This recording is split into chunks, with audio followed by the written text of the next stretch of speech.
Hello everybody out there in YouTube land. This is Good Times for All, or Zachary Zabala if you prefer. In this video we're going to talk about the Southern Star Trails and what model, almost what there would have to be for it to work on the flat model, and how it can work. I've been contemplating a lot lately about whether or not we are inside of a dome structure, or if it could just be, a flat parallel line here and a flat parallel line there. I'm thinking it's the dome. Now we know we can only see in a certain distance. Okay, we have our North Pole here at the center of both of these. Then you have your equator over here. I'm not even going to worry about this side. So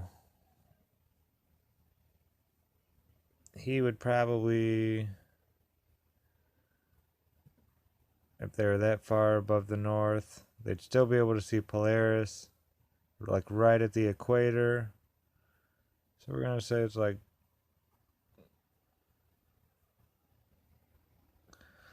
that's how far they can see.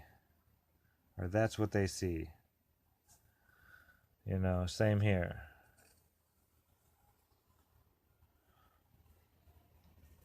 So there's not much difference, it would still create the same effect up to about, I'd say about this point. And then that's when you get into, you need the dome curving like this, creating this hemispherical lens.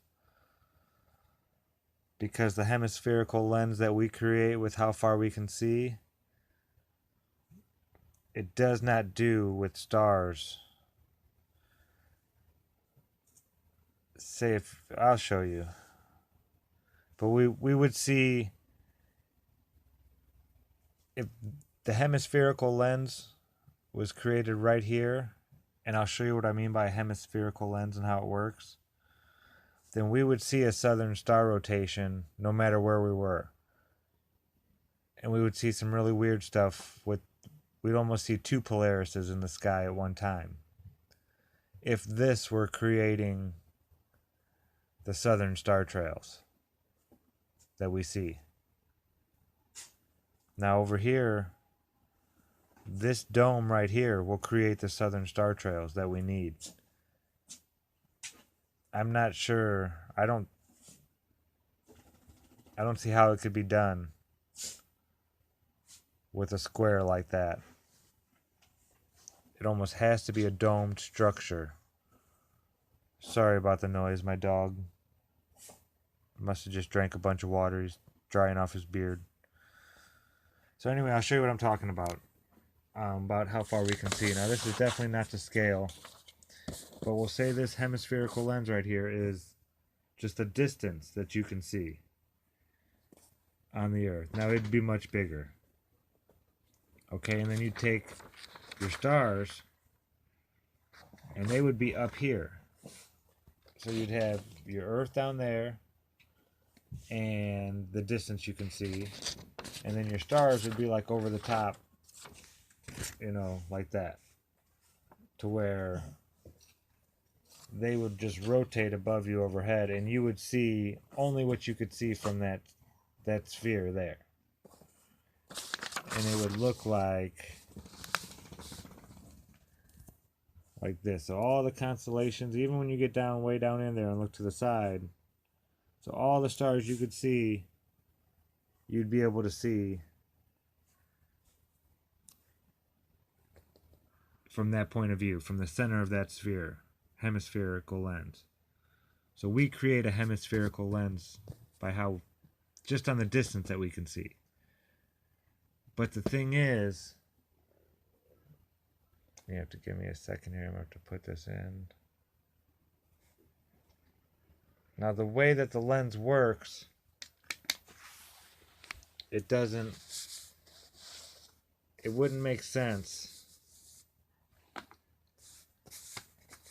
in the square. Now, as you can see, we can get it to make the two different rotations. You see the clockwise and the counterclockwise. See that there?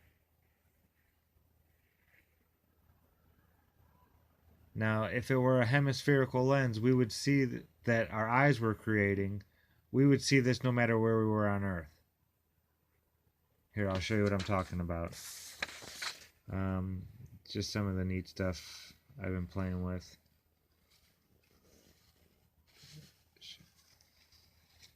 And then I had an idea. I had to go and make my own. Here we go. I did one of these where I just took a compass and drew a bunch of circles. And I drew dots on it. I was messing around. The neatest one I did was this single dot right here. When you have a single dot, well, let me cap this marker real quick and set it down. Now, when you have a single dot, watch what I can get this single dot to do. You can get it, look at that. And it even curls around both edges, kinda.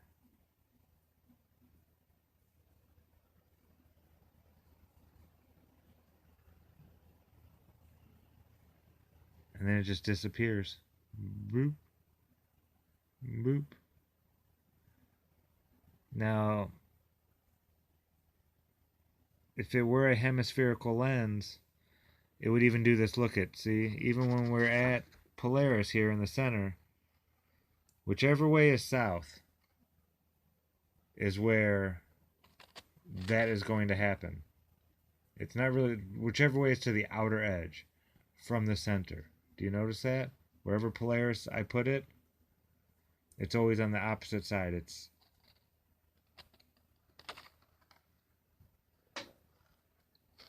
so just like you would be looking south or towards the outer edge is where you would see that circular rotation.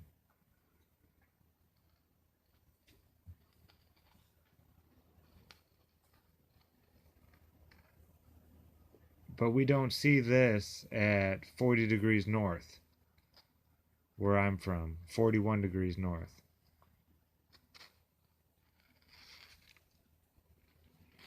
It's more of a, I can't even get it to do it.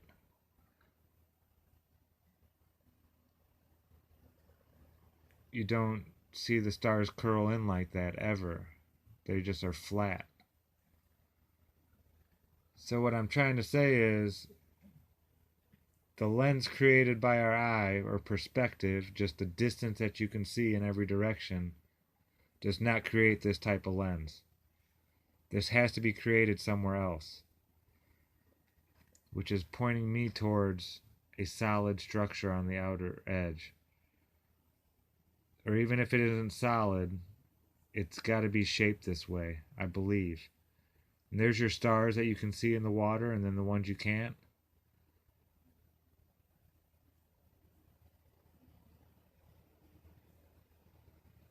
It creates more than is really there. So I just wanted to share that with you folks. And the ideas that I've been having playing with these lenses lately. I got a bigger lens ordered. This is only 60 millimeters. I have a 100 millimeter one coming, so I'll get some better views for you. But yeah, so this southern star trail that we see, I believe there has to be a solid structure, or, well, not even a solid structure. There has to be a dome shaped. It has to be this one. I was leaning towards, hey, it could be this, no problem. And then I started playing with these lenses, and this that we create ourselves with our eye does not create this. It just doesn't do it. So we have to go somewhere else to an actual, you know, a solid lens up there. Something creating this that we see. So that's just all I had to say. Still working on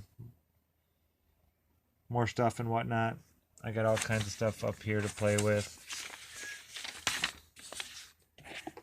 And some more stuff. I'm going to see what I can't figure out. Well, that's it, folks. This is Good Times for All signing out. And as always, thanks for watching.